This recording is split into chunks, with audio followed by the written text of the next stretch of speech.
வேண்டாம் வேண்டாம். மாண்பு உறுப்பினர் வேண்டாம். மாண்பு வேண்டான்னு சொல்ல உடனே மாண்பு உறுப்பினர் மாண்பு ஏவா வேலு அவர்கள் ஏவா வேலு ஏவா வேலு இங்க பாருங்க எதிர்கட்சி கொறடா முதல்ல இவர் வந்து எந்த கட்சியில் இருக்காருன்னு கேளுங்க. அவரை வசந்த காலத்துக்கு அவர் எந்த நீங்க எங்க உட்காருங்க? நீங்க உங்க இடம் எது? உட்கார சொல்லுங்க. நடவடிக்கை எடுப்பேன். உங்க இடத்துல போய் உட்காருங்க. இஸ்லாமியர்கள் பிரச்சனையாக அவர் முதல்ல இடத்துக்கு போக சொல்லுங்க. மாண்புமிகு பேரவைத் தலைவர்களே, இஸ்லாமிய பிரச்சனை என்பது தமிழ்நாட்டை பொறுத்தளவுக்கு ஒரு சென்சிட்டிவான பிரச்சனை. அது அனைவரும் அறிந்த ஒன்று. இது சிறுபான்மை சமுதாயம் சம்பந்தப்பட்ட ஒரு பிரச்சனை. நம்முடைய பேசுகிற மதுரை சட்டமன்ற உறுப்பினர் தங்களுடைய தலைவர்கள் இஸ்லாமியர்களுக்கு என்னென்னலாம் செய்திருக்கிறார்கள், எவ்வளவு அரணாக இருந்திருக்கார் என்று அவர் பெருமைப்படுத்துவதில் எங்களுக்கு ஒன்றும் மாற்று கருத்தல்ல. ஏன்னா அந்தந்த கட்சி தலைவர் அப்படிதான் பெருமைப்படுத்துவார்கள். அதையும் எனக்கு மாற்றல. ஆனால் போகிற போக்கில் அனைத்தும் முஸ்லிம்களுக்கு பாதுகாப்பாக இருந்து அவர்கள் சொன்ன வேண்டுகோளை எல்லாம் செய்த ஒரு இயக்கம் திராவிட முன்னேற்ற கழகம். அதோட மாற்று கருத்தில் அதுக்கு விட்னஸே அந்த இஸ்லாமிய தலைவர்கள் இங்கே சொல்லிட்டாங்க. பேராசிரியர் அப்துல் சரி, நம்முடைய அன்சாரியும் சரி, அதே போல நம்முடைய இவரும் சொல்லிட்டாங்க. உட்காருங்க உட்காருங்க. அப்படி இருக்கிற உட்காருங்க நீங்க உட்காருங்க. இடத்துக்கு போப்போம்.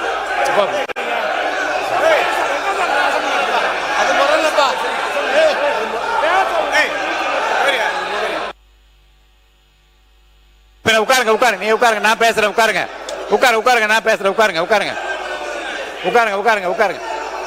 உட்காருங்க நான் பேசுறேன். உட்காருங்க.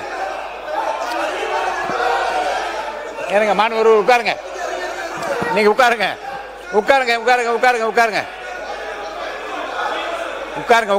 என்ன இருங்க. உட்காருங்க. எல்லாம் உட்காருங்க முதல்ல. மாணவ பள்ளிக்கல்வித்துறை அமைச்சர் நீங்க எல்லாரும் உட்காருங்க. ஒரு நொடி உட்காருங்க. அமைதியா இருக்கு. பள்ளிக்கல்வித்துறை அமைச்சர் முடிங்க. இல்ல முத விஷயம் அந்த சப்ஜெக்ட் போறதுக்கு முன்னாடி ரொம்ப நாளாவே என்னன்னா இது நாம ஏத்துக்கொள்ளவே கூடாது. அது கொரோனா நாளாம் யோசிக்கணும். இப்ப என்ன நடந்தது கேமரால காட்டினாங்களா தெரியல. அவர் மாண்புமிகு சட்டமன்ற உறுப்பினர் தான் இடத்தை விட்டு வசந்தம் கார்த்திகேயன் அடிக்கிறதுக்கு பாஞ்சு வந்து ஏவா வேலைன்னா கட்டி பிடிச்சு அணை கட்டி தடுக்கிறார். மதிப்பிற்குரிய பூண்டி கலைவாணன் அங்க இருந்து நடுகரத்துல வந்து அடிக்கிறதுக்கு வராரு. இந்த உருட்டல் மிரட்டல்களாம் மதிப்படக்கூடிய கட்சி தமிழக வெற்றி கழகம் அல்ல.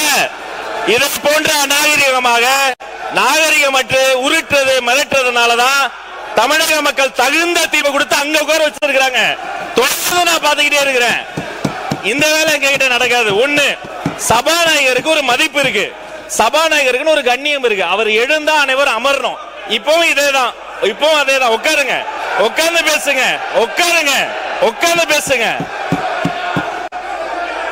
அவர் சபாநாயகர் ஒரு கண்ணியமிக்க பதவி, கொரோனா ஒரு முக்கியமான பதவி. இப்பவும் பாருங்க, எழுந்து நின்று உரிமையில பேசுவது இதெல்லாம் நாகரிகம் கிடையாது. இதெல்லாம் கத்து கொடுத்தாங்களா அவங்க தலைவர்கள்?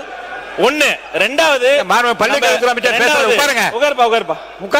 நம்முடைய சட்டமன்ற உறுப்பினர் அவருடைய முதல் அறிமுக உரை பேசுகிறாரு. இன்னும் கவனமா உறுப்பினர்கள் பேசும்போது தங்களுடைய கருத்துக்களுக்கு ஆதாரத்தோடு பேசணும். ஆதாரம் கேட்கலாம்.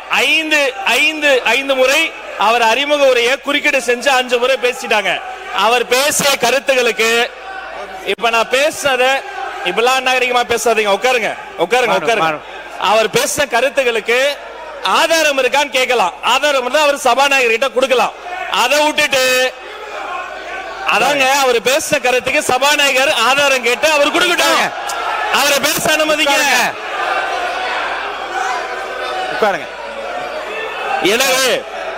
எனவே மாண்புமிகு சபாநாயகர் மூலமா நான் தெரிவித்துக் கொள்வது என்னன்னா, தயவு செய்து அரசியல் கட்சியில் இருக்கக்கூடிய அனைத்து கட்சி உறுப்பினர்கள் சபை மாண்பை முதல்ல காப்பாற்றணும். ஒரு மூத்த உறுப்பினர் ஏன்சாலே எல்லாரும் உட்கார்ந்துடும். அவர் கொரோனா ஏன்ஸ் நிக்கிறாரு, பின்னாடி இருந்து கத்துறீங்க. சபாநாயகர் ஏன்ஸ் நிக்கிறாரு, நடு கூடத்துக்கு வந்துட்டு வராரு, இன்னொருத்தர் தடுக்கிறார். இதெல்லாம் முறை அல்ல, மரபு இல்ல. முதல் முறை உறுப்பினர் பேசுறாரு, அவர் கருத்துக்கு அவர் பொறுப்பேற்றுக்குவாரு. அதுக்கு ஆதாரம் இல்லைன்னா அவை குறிப்பில் நீக்கலாம், அதுக்கு என்னவோ பேசலாம். 5 முறை குறுக்கீடு செஞ்சுட்டு அவர் ஆதாரம் வச்சிருக்காரா இல்லையா, அது உண்மையா இல்லையாங்கிறத அவர் பேச அனுமதிங்க. அப்புறம் பொறுமையா கருத்தால் எதிர்கொள்ளுங்க. இருங்க, உட்காருங்க உட்காருங்க உட்காருங்க. ஒரு நிமிஷம், நீங்க லைவ் பண்றீங்களா? எங்கள்ட்ட ரெக்கார்ட்ல இருக்குல்ல, லைவ் பண்றீங்க.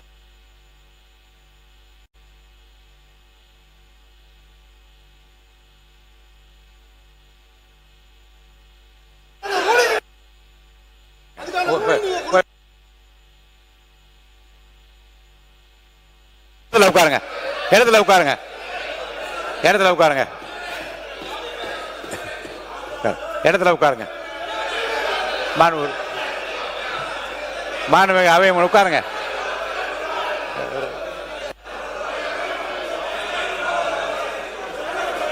மாண்பு உறுப்பினர் உட்காருங்க.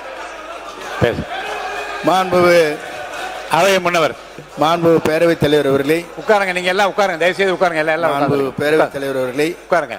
இதற்கு ஒரு முற்றுப்புள்ளி வைத்து அவை உறுப்பினர் பேசியது தவறாக இருக்குமேயானால் அதை நீங்கள் அவை கண்டிப்பா உறுதியா நீக்குவேன். அவை முன்னவர் அவர்கள் அதற்கான நடவடிக்கை மேற்கொள்ளும். நீங்க பேசுறீங்களா? மாண்பு உறுப்பினர் கோவி செழியன் அவர்கள். மாண்புமிகு பேரவைத் தலைவர் அவர்களே, அவை முன்னவர் முடித்து வைத்ததற்கு பிறகும் இந்த சொற்றொடரோடு அவை அடுத்த தொடர் நடவடிக்கை போக வேண்டும் என்பதுதான் எங்களுடைய எண்ணம். பேரவைத் தலைவர் அவர்களே, விவாதம் பேரவைத் தலைவர் அவர்களே முடிச்சிருங்க. முடிங்க முடிங்க. பேரவைத் தலைவர் சட்டத்துறை அமைச்சர் எல்லாத்திற்கும் இங்க பாருங்க, எல்லாத்திற்கும் எந்திரிக்க வேண்டியது. இது ஒண்ணு பிடி பீரியட் இல்ல, பிடி பீரியட் இல்ல. எல்லாத்துக்கும் எந்திரிச்சு உட்கார அளவுக்கு ஜி ஸ்கொயர் மாப்பிள்ளைன்னு சொன்னா என்ன தவறு இருக்கு? ஜி ஸ்கொயர் மாப்பிள்ளைன்னு ஊரே சொல்லுச்சு, என்ன தவறு இருக்கு?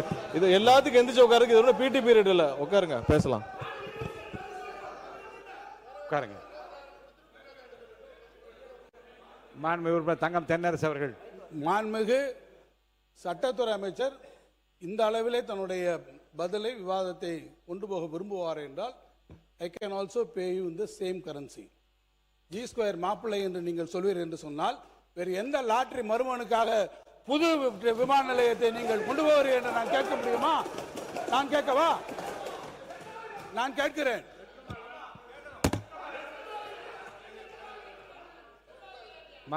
உட்காருங்க. இருங்க. மாண்புமிகு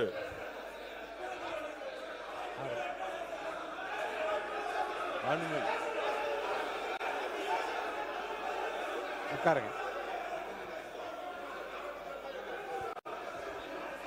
அவர்தான் பேசணும். மாண்புமிகு பேரவைத் தலைவர் அவர்களே, உட்காருங்க. பேச அனுமதிக்கிறேன்.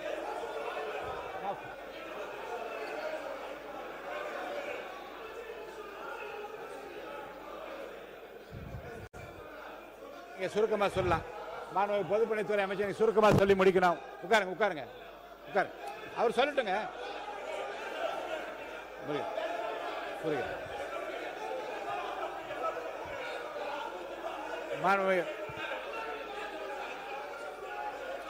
அவருக்கு முடிச்சிட்டுமே. அவர் என்ன கேள்வி வேணா கேட்கட்டும், அதுக்கு நான் ரெடியா இருக்கேன். பதில் உட்கார்ந்து அண்ணன் கேட்க சொல்லுங்க. நீங்க உட்கார்ந்துங்க. அப்ப அவர் பேசிட்டான். மாணவி தங்கம் தென்னரசு அவர். மாணவி தங்கம் தென்னரசு இல்ல ஒரு அவரே இல்ல நான் என்ன சொல்றேன், நீங்க ஒரு ஆரோக்கியமா விவாதம் சொல்லு. உட்காருங்க உட்காருங்க. நீங்க என்ன சொல்றேன், உட்காருங்க. நீங்க உட்காருங்க. பரந்தூர் ஏர்போர்ட்டை எதற்காக கொண்டு வந்திருக்கிறோம், பரந்தூர் அமைக்கக்கூடியதிலே நான் நேற்று செய்தியாளர் சந்திப்பிலே கூட விவரமாக சொல்லி இருக்கிறேன். சென்னையினுடைய புவியியல் அமைப்பில் வேறு எந்த இடத்துக்கும் கொண்டு போக முடியாது. நேரடியாக நாங்கள் ஒன்றும் உடனடியாக போய் பரந்தூரில் உடனடியாக போய் பார்க்கல.